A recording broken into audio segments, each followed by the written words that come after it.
Hey kids, so you thought Garrick's axe from Nerf was awesome? You ain't seen nothing yet. Wizards of the Coast and Nerf are just getting started when it comes to creating exciting new toys that tie into the power of Magic's Planeswalkers. For our follow-up product, we really want to infuse what it feels like to be a Planeswalker and are proud to present Jace's Ingenuity. This ball of mystic energy will get your heart pumping full of powerful magic so you too can draw cards at instant speed. It will come packed with an all-new black-on-black version of the Legacy weapon because who cares, it will be worth $100 no matter what the promo is. So if you're ready to power up your fun, get ingenious via this deluxe package only sold at PAX South for one day between the times of good luck and how long is this friggin' line anyway. And after the show, spend time refreshing HasbroToyShop.com every 5 minutes thereafter so you too can play with the best ball of energy around. Nerf, now you're pretending to draw cards.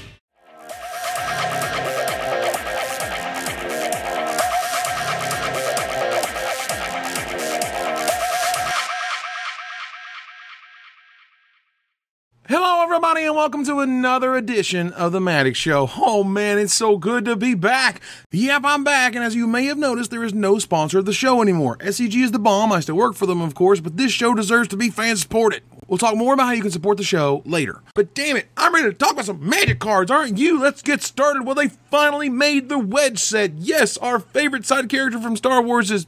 what? Oh, wait, you mean the magic wedges. That is the other side of the shards as seen in Shards of Alar. All right, I get it. Okay, so we've got ourselves 5 clans that are supposed to change how we discuss these 3 color pairs forever. Now, to kick it off here, I think it's clear that these clans don't really meet the coolness of a Ravnica guild. As a guy on the Magic subreddit clearly denoted, Ravnica guilds are all about secrets and living in them or insane nihilism and the goal of party all the time Andrew WK style, but the clans... I like dragons. All right, we get it already. Ugh. They're trying to give them uniqueness by displaying an aspect of dragons they adhere to or admire. That's kind of like saying what aspect of breakfast you enjoy. Sure, you're focusing on one thing, but it's still breakfast. I like eggs, but your clan enjoys the aspect of bacon. Also, aspect of bacon is definitely my punk rock cover band name. Anyway, let's give them a go. Each clan is centered around a single color. We begin centered in white, along the colors of black and green. The artist formerly known as Junk, now known as Obzon. They like endurance, and I don't know who doesn't enjoy endurance. It kind of reminds me of an antiperspirant or something. Based on the released artwork for Obzon, these guys are clearly the Boros of their world. They're soldiers, they're kicking ass, and they've got a cool female Khan by the name of Anafenza to kick all the ass necessary in the kingdom. The next clan is the blue-centered one, the Jeskai Way. They are the colors of red, white, and blue, and are all about cunning, and are also totally Kung Fu Panda. Come on, wizards, you walked into that one with eyes open? No, seriously, these guys are the monks, mystics, and martial artists of their world. I mean, they're not going to give you another champions block, so you might as well enjoy the thought of ninjas returning to Magic. Anyway, their con leader is Narset, the sage, scholar, and master of martial arts. Pretty neat. Black, blue, and green, what was often called Bug, is the Sultai brood, and they're the the ruthless ones, and they're out for a snake people grooving good time. They, slither, I guess, through what is described as steaming swamps, which basically means gross. So while in their steamy, gross swamps, they also have these freaky-looking tiger warrior dudes in their Khan Sidisi. That guy is one bad mamma jamma. Way to keep the creep factor up and high. The red clan, the Mardu Horde, is red, white, and black, the ones we saw show up in the announcing article image, and whoo boy, have you seen their Khan? His name is Zergo Helmsmasher, and smashing helms is what this man was born to do. As the clan who likes speed above all other aspects of a dragon, come on, man, why you gonna be hating on them fat dragons? Anyway, I mean, with a mug like that, you just gotta be smashing helms, am I right? I personally enjoy this badass picture of him. Zergo is supposed to be the Conan of this world, right? He wants to see his enemies driven before him, hearing the lamentation of their women and all that. As a card, this guy is cool, no doubt. It's got a big bunch of numbers and sweet abilities and a bit of an unfortunate pairing when facing down Bile-Blight and Ulcerate in Standard, but who knows? I mean, this guy is already featured in Dual Decks Noun versus Noun, and my favorite bit from this product is that it's supposed to highlight the Mardu Horde versus the Jeskai Way. You know, the ones that like speed versus the ones who like cunning. It's all very clever, except Arcanus the Omnipotent isn't confirmed in Khans of Tarkir, isn't a con, of course, and doesn't really say Kung Fu Panda to me. You know what I'm saying? Anyway, the last clan is the Temur Frontier, red, blue, and centered on green, and they are savage rugs, yo. That red, blue, green, son, bringing it from the streets. Or huts. or desolate landscape or whatever place in Tarkir in which it is perfectly reasonable to punch a bear in the face. Oh my God, I thought I had seen it all. Nope, that's a man punching a bear in the face, and I don't know what spell it is attached to, but it better be damn good to keep up with that artwork.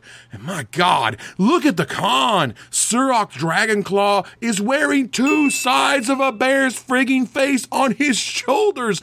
I just don't even. This guy is a badass's badass. He's the guy who Samuel L. Jackson calls up to check in on how many snakes he thinks the plane needs. The guy all of those Chuck Norris jokes were really about. Yeah, it turns out that Surok Dragonclaw's tears were the ones that cured cancer all along. And Watsy, this guy's card sucks. I'm going to be pissed. So you better juice that thing. And you know what is super sweet? Morph is coming back. Yes, it looks like this, and that is awesome. Since I missed Onslaught Block, I didn't get a chance to play with the first Morph cards, but I certainly got my fill in Time Spiral Block, and let me assure you, Morph is a terrific mechanic that is chock full of sweet gameplay. I look forward to some sweet standard playable Morphs, as not knowing exactly what is under a face-down card or what it can do is incredibly fun and exciting to watch. But Wizards, why'd you have to go make it weird, man? You see, for a few years now, Wizards has seized upon the idea of pre-release packs. That is, you choose a color, you get a promo you sometimes got to play with, and you'd build your deck from a seeded pack of cards. It was all really interesting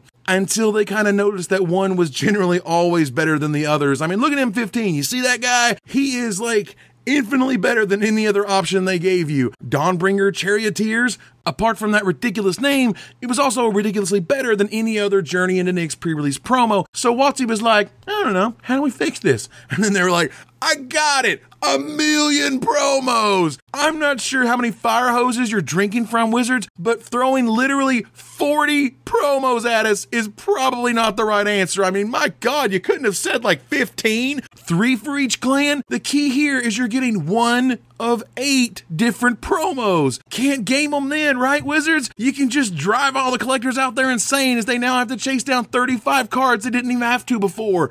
But, I mean, I hope choosing a certain color doesn't become overpowered, because soon we'd have 3 dozen pre-release packs to choose from, all random color combinations with packs that may or may not have the chosen color combinations in them, you know, for balance.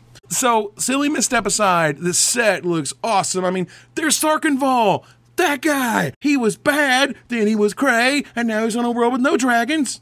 Whatever. But according to the trademark office where Wizard filed for Warlords of Tarkir and Dragons of Tarkir, and given that they have explained that this is a big, small, big set release cycle, and the last set is based around time travel, like traveling back to a time on Tarkir where dragons still roamed and the Khans hadn't killed them yet, all of this seems to make a lot of sense. But we've got more stuff to talk about. There's the Commander stuff, there's the Pro Tour stuff, there's from the Vault stuff, and it's just all the things. And we'll get back to that as soon as possible. I'm excited to bring the show back, and I want to keep it coming back as fan-supported. Speaking of, if you guys want to support the show, you can do so over at Patreon. Yes, I have a Patreon for Forgotten Lore, my history project, but you guys wanted the show, and I want to give you the option of supporting me in whatever method you choose. Is the Magic Show worth $1 a show to you? Then head on over and show your support.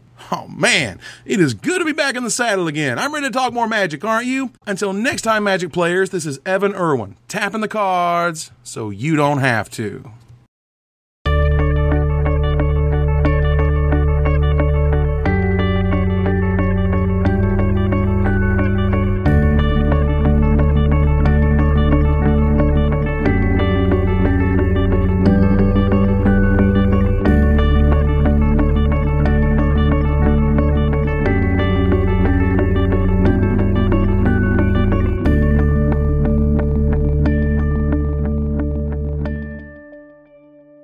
I always like the fatties.